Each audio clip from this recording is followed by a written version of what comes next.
Rising right up, you're a leader.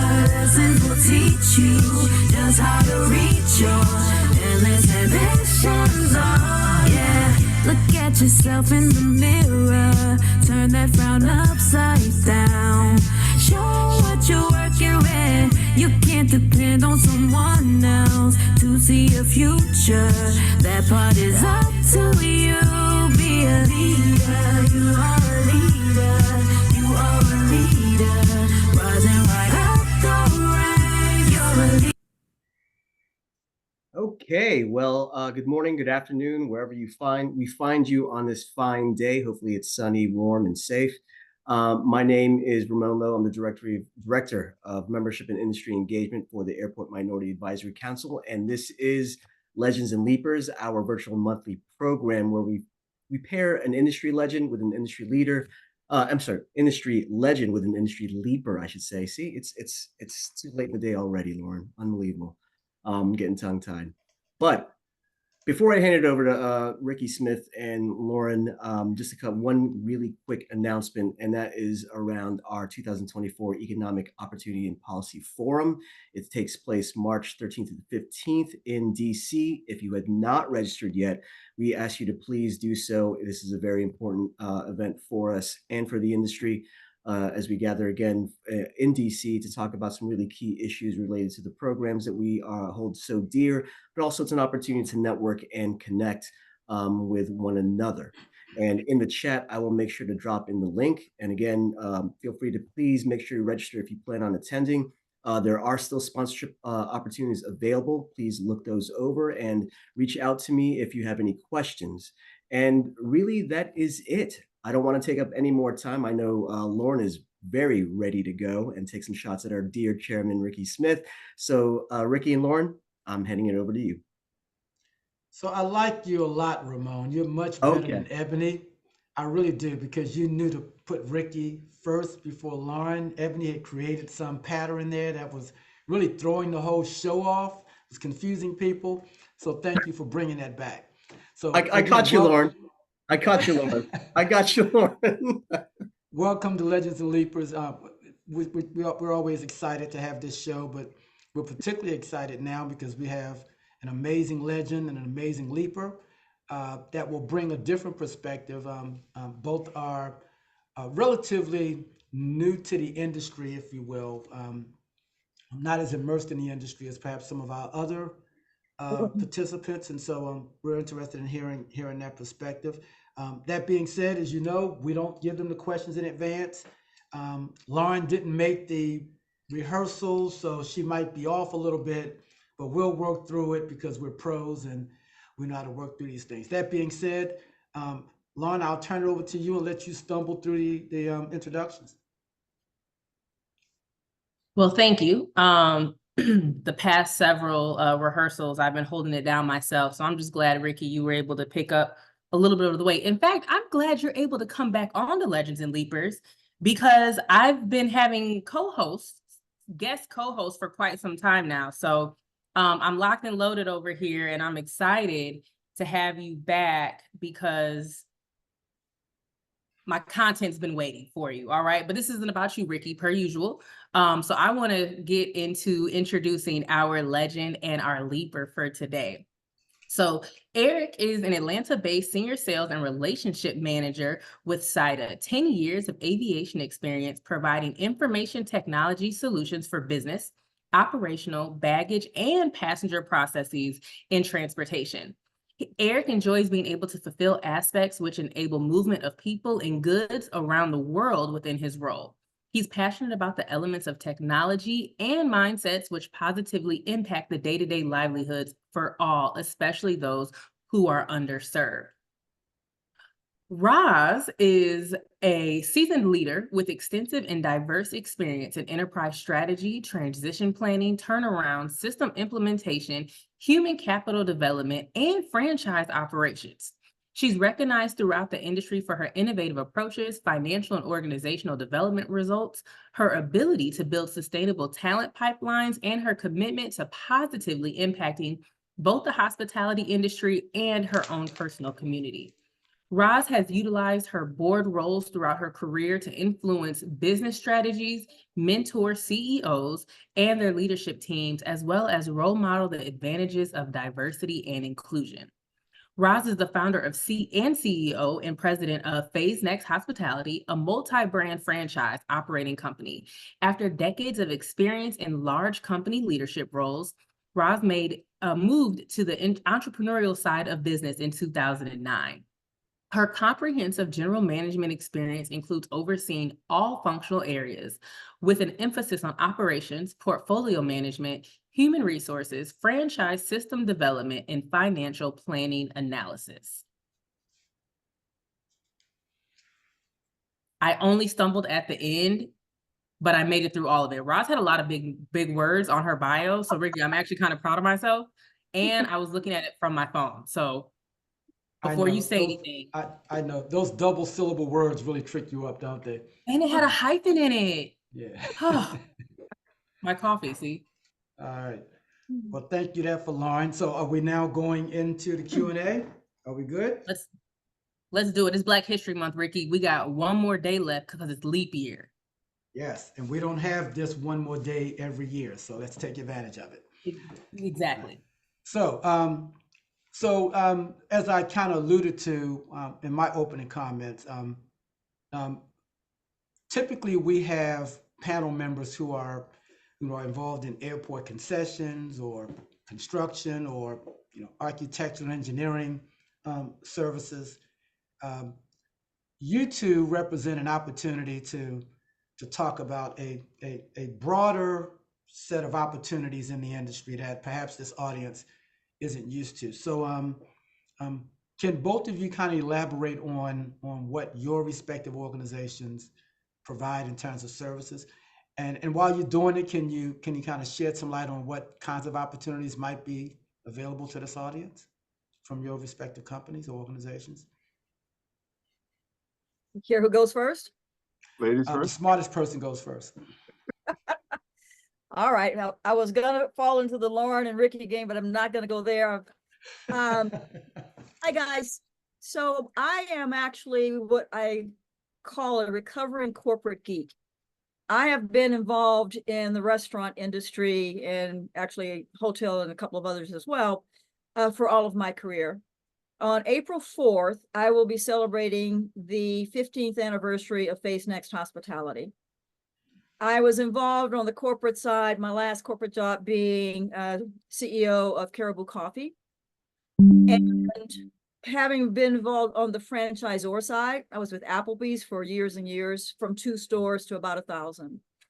I decided this next phase, this last phase, I'm hoping, knock on wood, of my career will be about doing something slightly different, going into the airport and non-traditional spaces. I actually operate in 4 airports and 1 military base. I'm sitting in the office of the kitchen of a Buffalo Wild Wings, Fort Bliss in El Paso, Texas. And it's the first restaurant that I opened. We're out here doing annual performance reviews for our general managers. And I give you those little tidbits because that frankly is how I like to work. I'm thrilled to be involved on the airport side, and I'll talk a little bit about what I've learned there.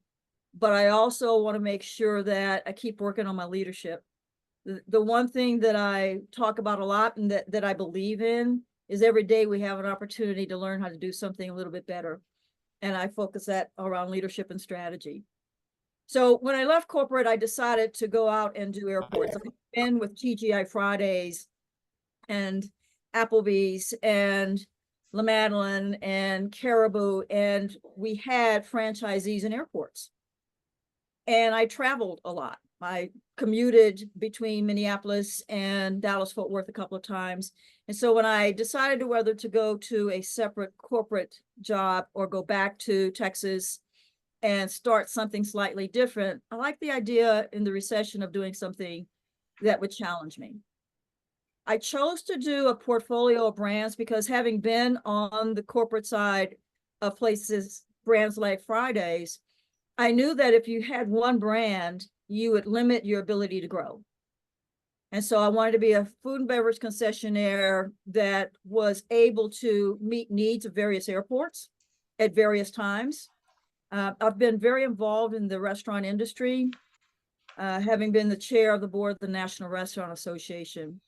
That was really important when I started my role at PhaseNext, because I was privy to a lot of trend research, and that helped me pick the brands that I wanted to be involved in.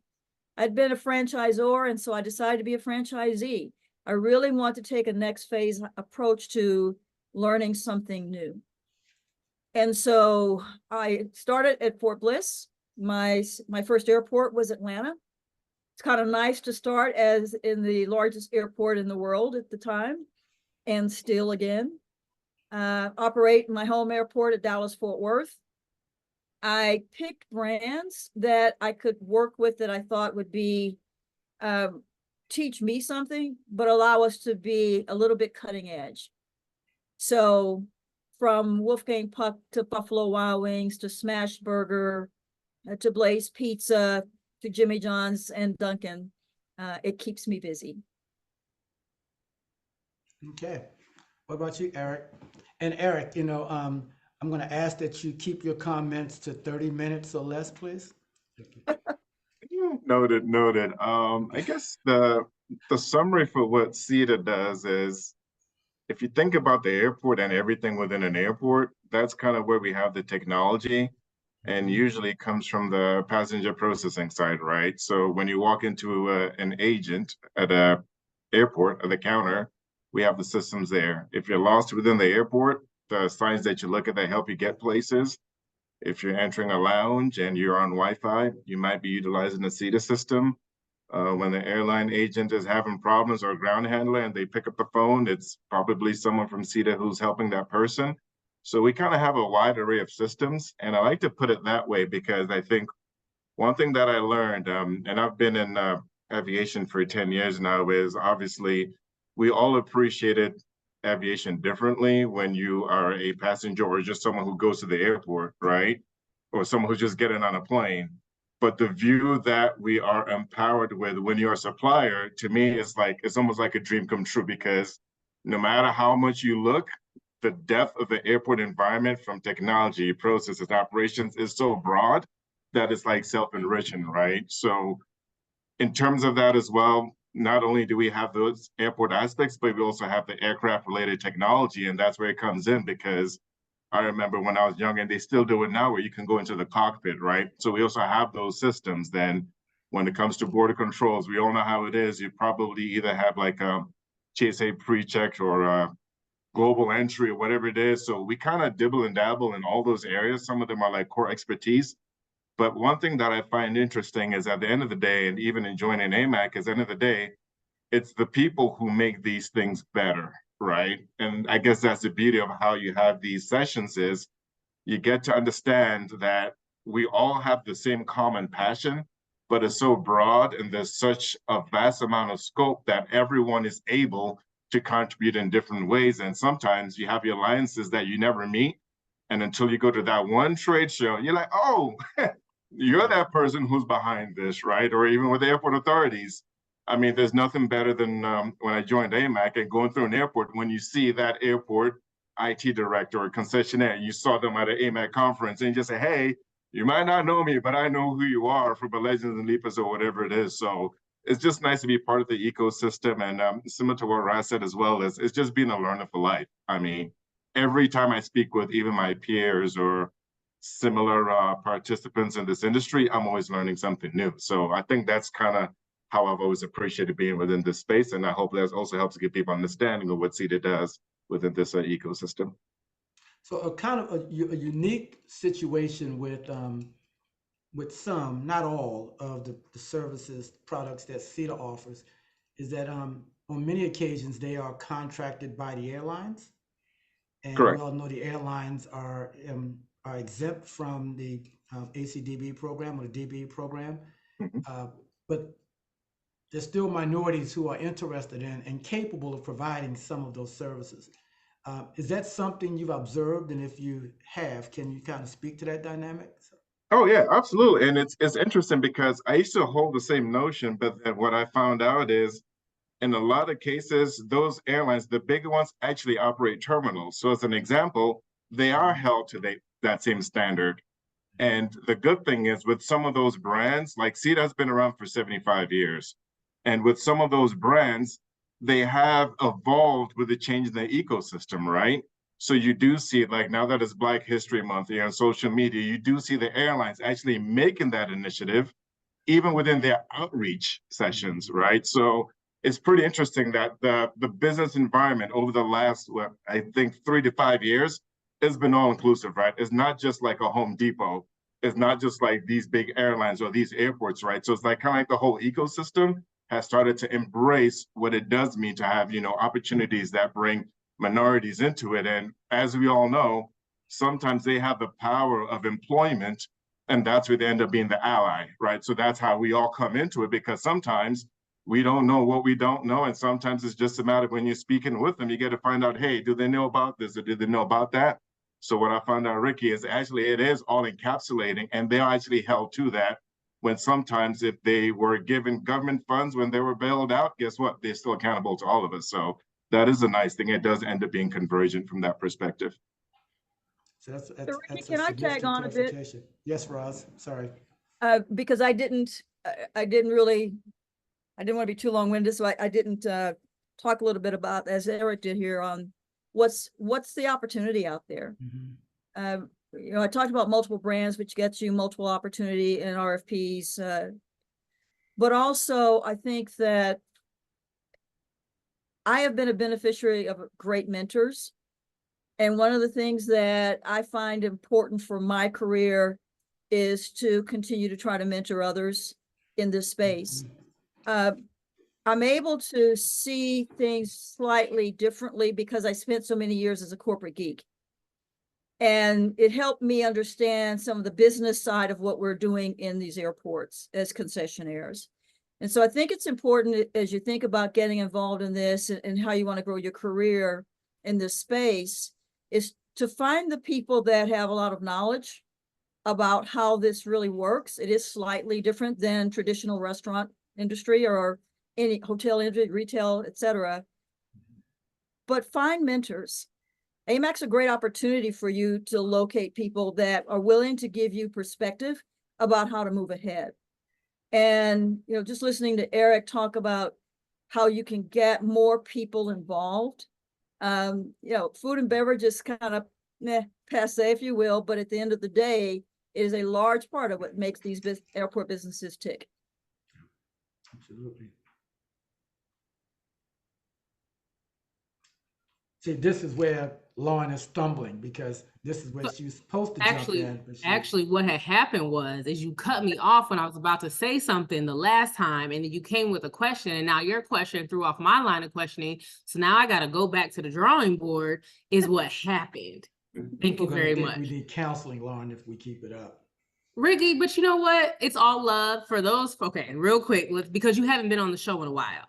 So for those that have been tuning in these past few months and haven't seen Ricky's face, this is the banter that we have. It's all love. My kids, that's Uncle Ricky to my children. It's amazing. If we weren't doing this, you should be worried. If I'm loving on Ricky and Ricky's loving on me, be worried. We actually are probably fighting. So just know that as you're tuning in, it's all fun and games, and this is how, we show each other love. Off the show. Just wait until I get you off the show. So I will, in that fashion, I will say real quick, Eric and Roz, you have to be careful what you tell people as far as what it is that you do. And I can say this because it is Black History Month. When you have that first person that goes to law school in the family, then everybody want to hit that person up whenever they need any type of law advice, right? So now, Eric, people gonna be like, oh, my flight was delayed. My app is messed up. Let me call Eric because he does all the technology and the processes. Eric, so you have to be very specific. Funny because and like I'll give you an example. We do stuff with baggage, right? And unfortunately, people have lost luggage, and it's a big passenger sentiment issue. So the quick funny story is, went on a trip, someone's missing their luggage, right? They're like, hey, can you? I'm like, all right. So, you know, like when you call the airline, they use the system. So I'm like, I can show you the screen that they sent to you, but here's a bet. You will see the same link I'm going to send to you. That's exactly what the airlines use. So I got away with that one, right? One other misconception was people think that, okay, because we're in the industry, we get to fly for free. I hate to say it, not true. We pay the same fare, if not more, than what everybody else pays. So just to put it out there, and it's not because I only get one free pass, I get no free passes. So just know it's real. We all pay the same fare. We all know that's the first question when you say, "Oh yeah, I operate in the airport space." Oh, who can I get a? Can I get an airline? You got the airline hookup. You know, you got free tickets. That's always the case. So, Roz, you have I love how you call yourself a corporate geek or corporate nerd. Which one was it? Geek. Corporate Hopefully, geek, hopefully recovering though, Lauryn. Recovering corporate geek. I would have never known. You know what I mean? Which is why I love Legends and Leapers. But I feel as though, you know, your story is in line, especially with a lot of entrepreneurs within the industry. Is I was in corporate America and I was trying to figure out what my exit strategy was, right? For you, really operating and being at a high level in the C-suite as far as franchise operations, what has been the biggest transition getting into this for yourself as a franchisee? I think I had to start with the idea that I am working in someone else's house. So, and I talk to my team about this all the time. There's lots of rules in an airport space, in a non-traditional space. I mean, I operate on a military base. And so the first thing is, if you're a CEO of a company, an independent company, you tend to have a little bit of power. In this case, being a franchisee, for me, is focusing on expertise and continuing to develop expertise, to be a part of that community, not because you have power or control, but having leadership because of your experience and your willingness to share. So that's one of the biggest changes I think that I wanted to make. I'm a recovering control freak too. I'll admit it. But at the end of the day, my success is really based on my ability to work within the system. And frankly, to create rapport with the people in that system where they'll take my feedback and we can have ongoing conversations about making things better for everybody. Because one of us cannot be successful in an airport space without all of us being successful. We are door to door to door, and we're so codependent and interdependent. So those are things I believed in, but I really have to lead with that now. Well, I guess a question I have for Eric, since you know, we got this new concept. Are you a corporate geek? And if you are, how are you a corporate geek? So I'm a human, but if I was to assign the geek label, I think the beauty of it is we are actually more immersed in technology than we admit. When you're traveling, most likely you will notice that when you see someone with a printed out sheet, boarding pass, you know, that's that nervous passenger, right? They just travel differently. Most of us are probably used to just having that phone, right? That's all you need. So inadvertently, you probably bought your whole, you set your itinerary without speaking with a human, the majority of us, right? Obviously, there's, you know, disclaimers out there. And what I find interesting is something similar to what Roz mentioned is it's like such a huge ecosystem. And at the end of the day, some people, I think, inadvertently make aviation more complex than what it is because we use consumer technology, all right? It's not like something is necessarily that much different. So the trick is sometimes is speaking to people, letting people know it's consumer technology is just within the airport. It just has to be more secure. It just has to be more adaptable to a passenger journey. So we as the suppliers sometimes have to simplify and decode that, okay, is someone a geek, you like stuff, guess what? There's still gonna be AI, there's still gonna be processing technology, there's gonna be data centers, there's gonna be redundancy. So you can go down the geek channel if you want to, or sometimes we just bring it up at the surface, then we just use layman's terms, letting people know, yep, the passenger can go from point A to point B, and you're gonna see where they are. and you know how it is from a, an airport authority perspective.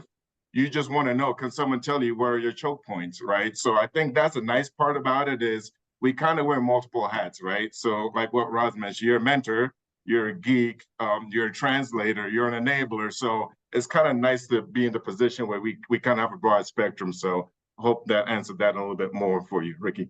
So he said yes, Ricky. He said yes. Yeah, he said yes, yes. Yeah, So that was a Roz, yes. I mean, does he get it? I mean, is he really a corporate geek?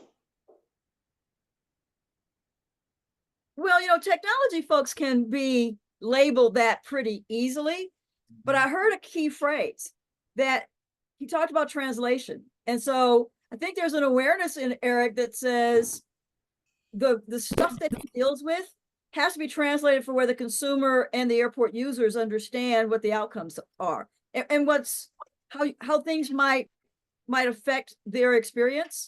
He's got to understand that. And I hear him talking about those things. So not a true geek. Oh, I thought you were legit, Eric.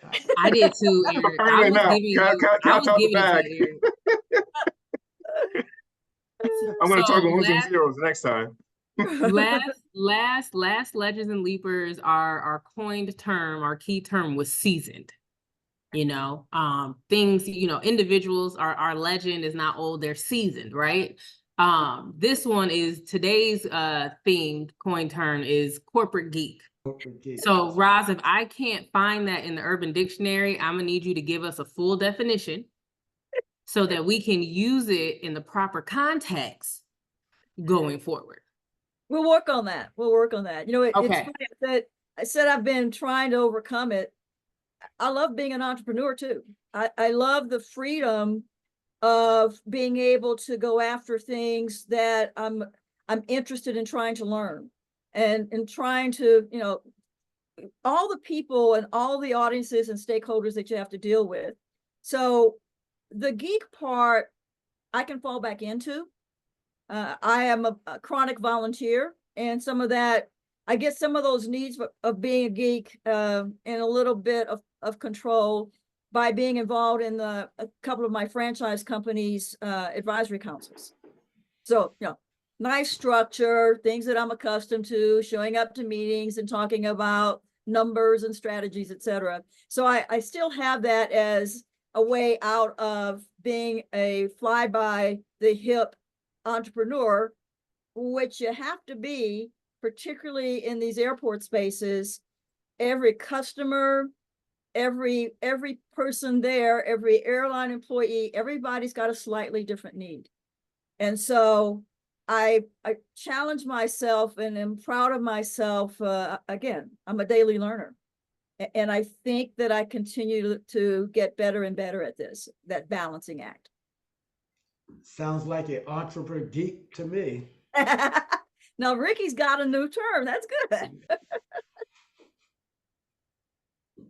You don't have a headache, Lauryn. Stop faking. I was gonna say that wasn't the internet's not down. That was me being silent and just So you two, I one of the reasons I love Legends and Leapers is because you get to really highlight so many similarities, no matter what your background is, no matter the difference as far as your career and the time that you spend and whatnot. And you two, there's a lot of similarities that you two have. A few of the things that you all talked about was mentoring, right? Mentorship, also being a lifelong learner. You guys, if we were having a drinking contest, we'd probably all be drunk with the amount of times y'all have said learning, being a learner, you know what I mean? And really just absorbing things. Tell me something.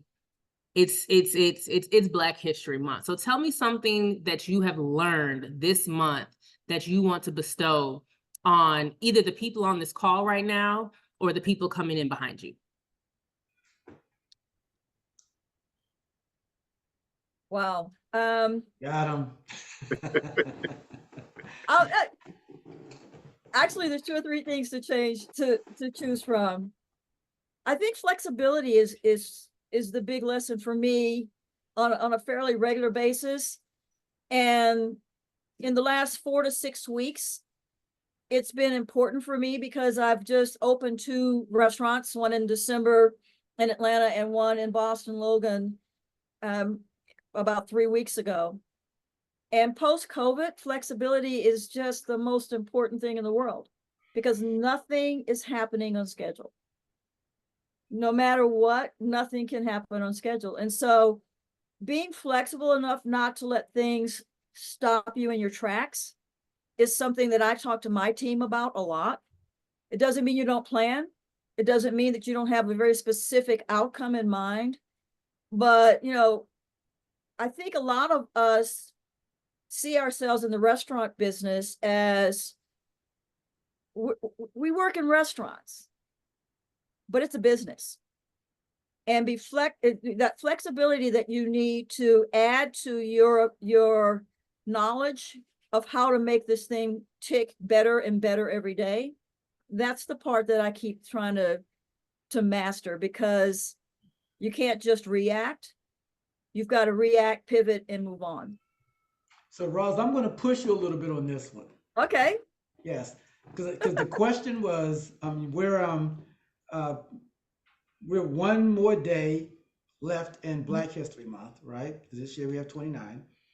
And the question was, it's kind of looking back on the month and what Black History Month stands for and what it means. Can you speak to something you learned this Black History Month? And your answer was flexibility.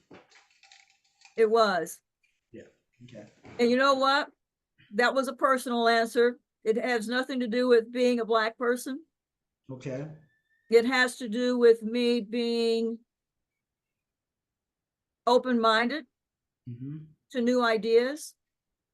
I'll tell you that a personal experience and with a lot of people a couple of weeks ago in Black History Month, I showed up to the International Franchise Association conference, and I was being recognized as one of the franchisees of the year for our industry. And I walked into the room, and the room hasn't changed enough. The environment hasn't grown enough. And that means that more and more of us have to excel at the business side of what we're doing and be a part of the system, not just that introspective piece of I'm running my business, I'm concentrating on my 4 walls. And so that was something that I spent 48 hours in rooms thinking to myself that I want to help more people understand what some of these opportunities are. Yeah. That I'll better. say this, Ross. I mean, no. I mean, I wanted to give you some opportunity to illuminate that a little bit. It's a thought-provoking perspective. And I see the relevance, and I really appreciate it. So thank you for elaborating. Yeah, and I think one thing that comes to mind, and that's a good question, Lauryn. I think for me, it's more of awareness. I think I'd mentioned this early on, where when you look at it, many years back, and this is from my perspective, whether it was watching or listening to a show, walking into a store, dealing with a multitude of your colleagues, awareness has basically extended into allies. So now someone doesn't have to be Black to say, I'm honoring Black History Month, right?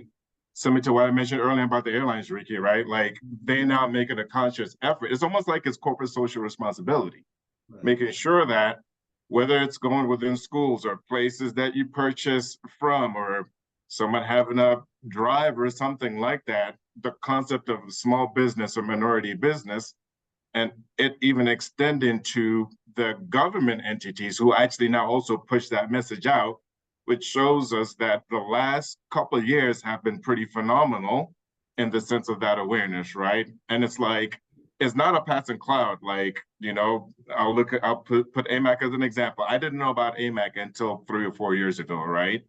And seeing that AMAC is now going to the hill and putting it out there, and look, there's a legitimate reason between a cause and effect on how you have to distribute opportunities for everyone.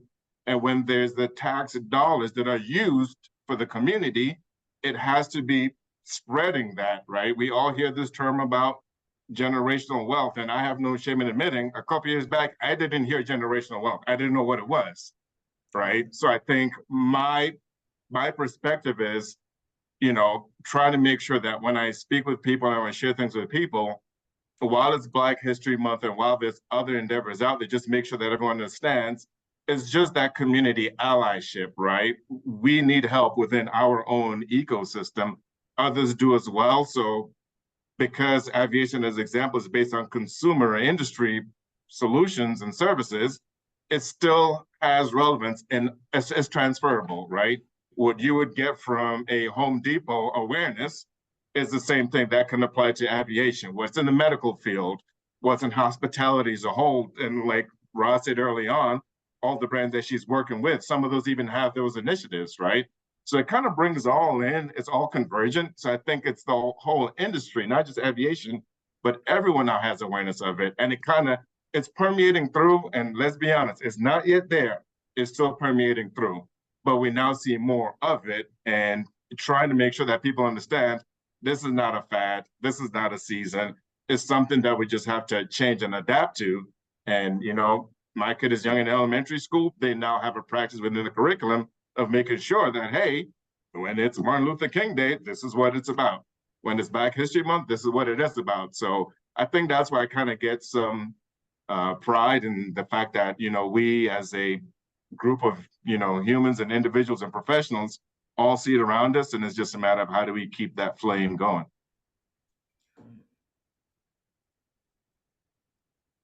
So Roz talked about flexibility. Eric, you talked about keeping the flame going. And so both of you have already experienced a considerable amount of success in your careers. And I'm sure that, you know, that success was not a straight line, that there were some challenges you had to overcome. So can you speak to, you know, a challenge, a significant challenge that you had throughout in your career, and how that overcoming that challenge changed the trajectory of your career for the good? All right, I guess I'll go first. I think it's sometimes just being confident. You can walk into a room, and this is how it was for some of us, you know, leaving college, getting into the professional world. You walk into a room, you're the only person who looks like you do. It's like, you know, you don't see any resemblance to yourself. And it kind of gave you that underdog energy, as in, look, you know what? It doesn't matter, I got this, right? So it's like you were challenged just to defend yourself because you're wondering, okay, or was I here because I'm just have to check a box and say, okay, well, I brought in one minority, right? So the confidence in being able to speak to things and you just hit hard, regardless of what you might think they're thinking about you. Don't think for them, just do your thing, push yourself out there confidently each time. And I think it becomes somewhat of a second nature, if I may say, where you just get more confident because that's the practice run, right? So you kind of get your way of making sure that, okay, at the end of the day, I think we're all our own individual brand, and you find a way of carrying yourself. And when you carry yourself in confidence, you basically let people know, you know what, it doesn't matter what someone's name is or what they look like, there's an ability for that person to be given a chance, and that's how they might get there. So I think for me, it was just getting confidence initially. It took a while because sometimes you just felt like you were defeated walking in the door saying, it's just another one, right? And that's about it. But, you know, historically has been proven that at least that's how I got to where I am right now, thankfully. Still aiming to, you know, keep moving up and try to share more with others who might not be having that confidence, and just letting them know, just be who you are and just keep hitting hard. The hard work always pays off. I guess mine is a little bit of a typical story for those of us that are small business owners in the industry, the airport space. I had to figure out how to get this business off the ground. And what I mean by that is again, that piece of experience around strategy, and I had a development plan, and I worked with mentors to help me put that together. And I grew my network to be introduced to concessions department leaders in multiple airports where I thought I wanted to be able to operate. And then the reality sets in on how are you going to raise the money to do this? And that was the first biggest challenge in establishing this, because the more common route was for me to become a joint venture partner with a larger company, and they could use some of my human resources experience. There's lots of places where I could have been supportive in a joint venture. But I love restaurants. I love operating restaurants. And so my stubborn side, I'm an Aries, my stubborn side went, okay, I've got a good strategy. I've got a good network. I'm doing all the things I learned. Now I've got to figure out how to get people that have never met me to believe in me enough to loan me money. And it took a lot of conversations with a lot of banks. And it was very challenging. And I think particularly because it was during a recession, I had to find the right way to talk about that. I had people that said, hey, we can read your experience. You've worked with some great brands. We'll invest in you, but we have to have control. And then I'd go explain the ACDBE. Right. And that made the conversation different and more difficult. And it took longer to get a foothold. But I kept telling myself that if I were able to do this and willing to, and really eager to share some of these experiences, I could probably have a positive impact, which is what I love to do. And I like to be a part of a broader effort to make things better. Mission accomplished. Yep. I noticed Lauryn has been on mute for most of the show. Well, Ricky, so you're sitting in your chair and you're like back further and then you come forward. So I was really just, I know you're getting up there, you're getting more seasoned. So it's taking longer to come closer to the screen. So I just didn't want to step on your toes, sir, because age before beauty. Okay, so it's my turn again. I can't come back from that one. So I have two specific questions for each of you, right? In your own right. So Roz, your first location in the airport was Atlanta, correct? Yes. Not an easy place to get into. So you have operators, franchise specific operators like Matt. And then you have younger franchisees in non-traditional spaces like Randy Hazelton of H&H. For individuals that are looking to get into, because the franchise model is very different, right? Yes. For individuals that may be looking to pursue a franchise, and sometimes people look at franchises like this is I don't want to say an easier way, but this is a way that has a structure already, right? For me to be able to operate within this structure, but in a non-traditional space, such as the airport. What advice would you give specifically to those individuals?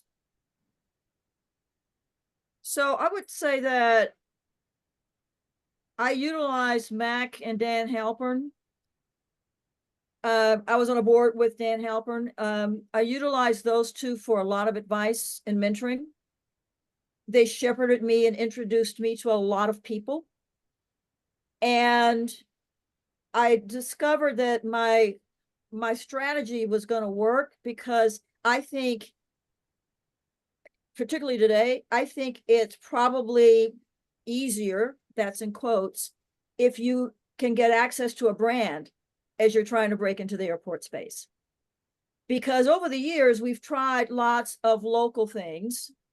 Lots of people have tried local brands. They've tried their own recipes. They've been able to put that together. But frankly, the space has gotten a lot more sophisticated and the consumer has gotten a lot more demanding. And so my advice is don't be afraid to walk up and introduce yourself to people that you see at all of these meetings, these outreach meetings. Introduce yourself and start to try to get a lay of the land. And in Atlanta Airport, the director of concessions used to be is Scott Knight, and he used to be my landlord with Delaware North. Ironic that Mac and Randy Hazelton and I are all subtenants of Delaware North. So what's kind of fun now is Scott will introduce me to people that he thinks might benefit from a 30-minute conversation about how hard was it for you and how did you overcome some of this. And then I'm a very shy person in a lot of ways in my life, but I've never been shy when I've got a mission to try to succeed, learn. And so that meant that I would introduce myself to people and ask for help. And I encourage people that have a plan, that have an idea, to do the same. That's awesome.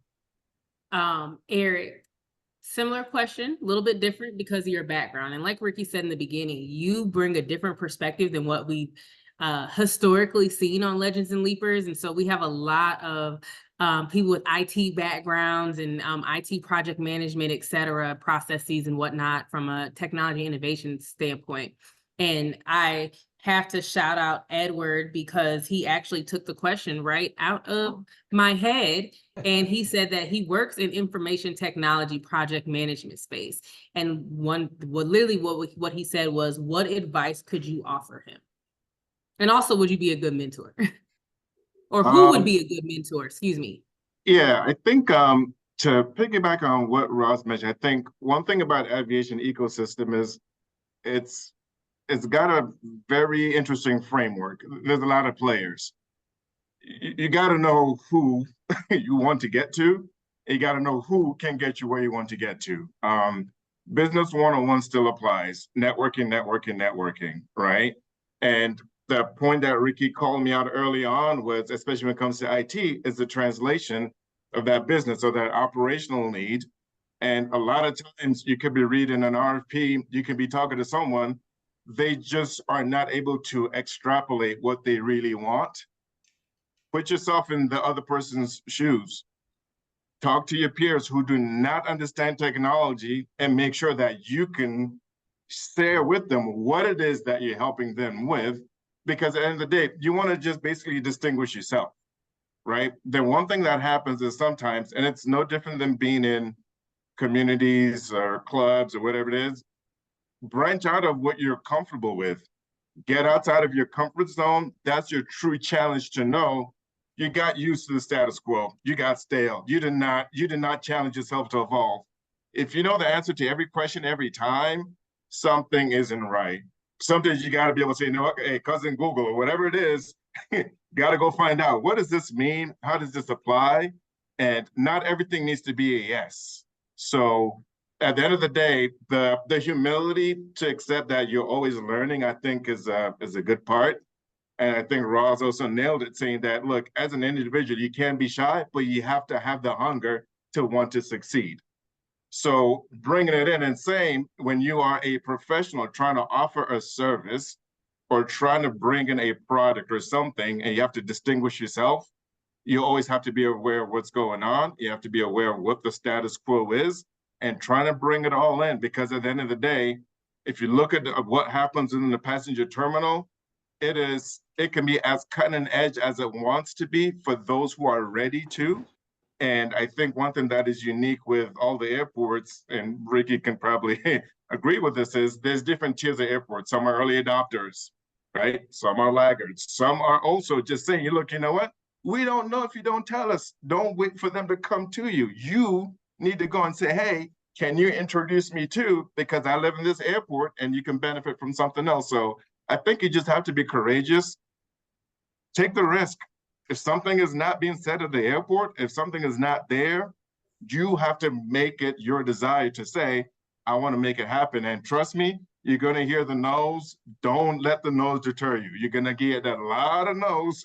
A lot of people are going to say, I don't want it. I don't care for what you're telling me. I don't need it. But trust me, in some way, somehow, it does come out at the end of it all. I thought Roz wanted to jump in again. No. Just smiling and agreeing. Okay. Yeah, you guys are on fire. Marva asked a question, and Eric, I think you kind of tapped into it a little bit, and Roz, you kind of got to the tip of the iceberg, and I want you to go a little bit deeper. But Marva Gordon said, can you each share a specific example of how your skills and wisdom coordinated with helpful networking to get you into a place you want to be?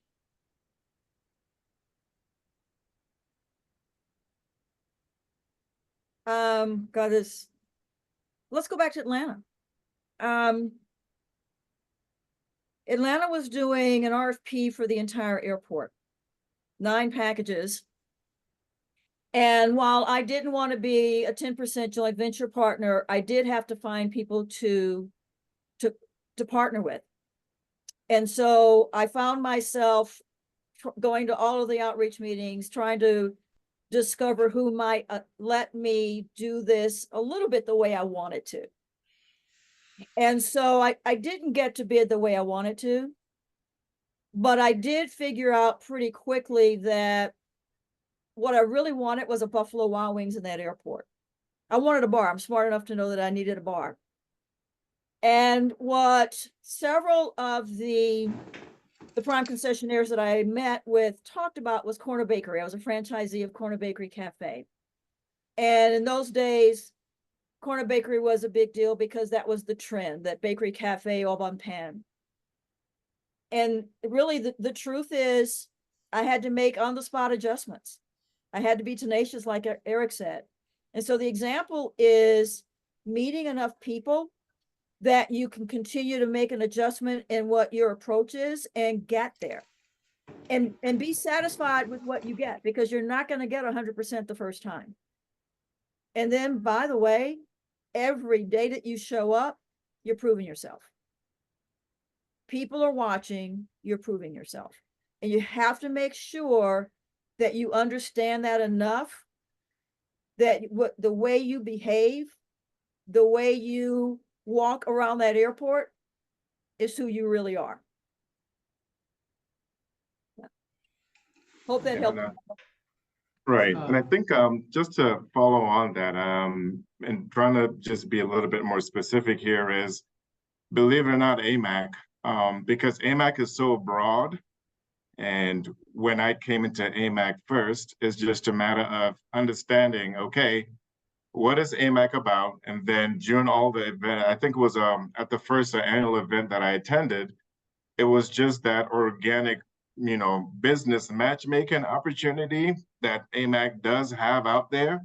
And it literally started to connect the dots. And in this case, it allowed me to try to work on a strategy saying, some people don't know who we are. Some people do not know who SITA is, like literally. And when your brand is not known, that's a challenge that you need to now personify a little bit more of what you do different and hone in, whether it's your elevator speech. Is it just a matter of you not listening to what people are saying and you're delivering the message the wrong way? So what I can say is being part of AMAC basically gave me another channel of being able to communicate and share succinctly. And not everyone is going to become that business opportunity, right? But sometimes that business opportunity is just having a network, and sometimes you are that peer-to-peer matchmaker. Someone wants something that you don't offer, but you put them together, because guess what happens?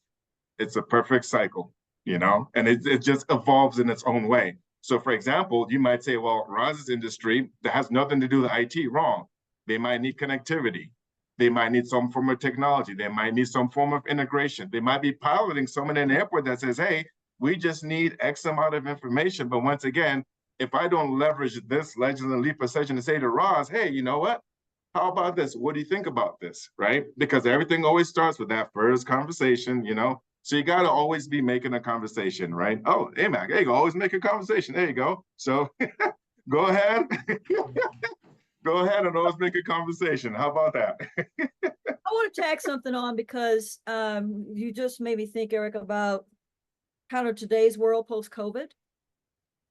I am absolutely making adjustments today. I took on 2 new brands, etc. But one of the things that's really changed for me is, as I look at the next 5 to 7 years, I'm thinking in terms of it's now an opportune time for me to become a joint venture partner.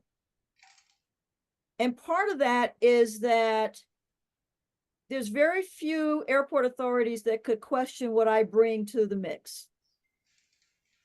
I've proven that I am a good operator. I've proven I understand a little bit about the brands and how brands work in the airport together, et cetera. And so it's been a learning for me to get to that point with some of the people that I've known for years to say, I want to add that to my growth, because I did one small one in the early days in Dallas Fort Worth with a local business owner, and it's worked out great. But being flexible as you learn to do things slightly differently, don't forget to communicate what you want. Don't forget to tell people what you're thinking. All right.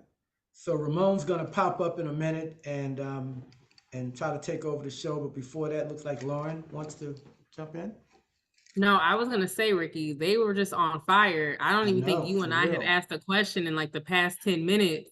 They was like watching a tennis match Yeah. go back and forth there. Also, again, if anyone is using Legends and Leapers as a drinking game, I heard learning or learner about 3 more times. So take a shot. But I had questions throughout the way, and then they kept going, and then I'm like, oh, I got another one. Oh, I got another one. And now I'm just sitting here like, wow. I love how Roz said, I just took on 2 more brands and just continued like, I had coffee this morning. I had coffee this morning and just went on. That's how you know you a bad girl, when you can just be like, yeah, I just took on 2 more brands added to my portfolio today. And so what I was saying was, so while we did, I want to be like you when I grow up.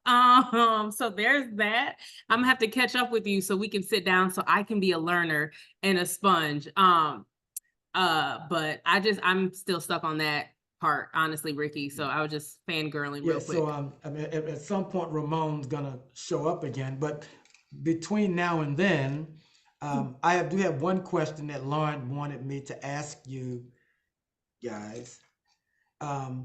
So my eyes twitching because I'm nervous. So you spent about 45 minutes with each other, and then probably another 20 minutes during the dress rehearsal that Lauryn didn't show up for. So Eric, Roz, you guys know each other pretty well now. So Eric, what advice would you give to Roz? And Roz, what advice would you give to Eric to advance your interests? What advice would I give to her? I would just go with encouragement. I think everything that she said, I did take some new things because it's all in the presentation, right?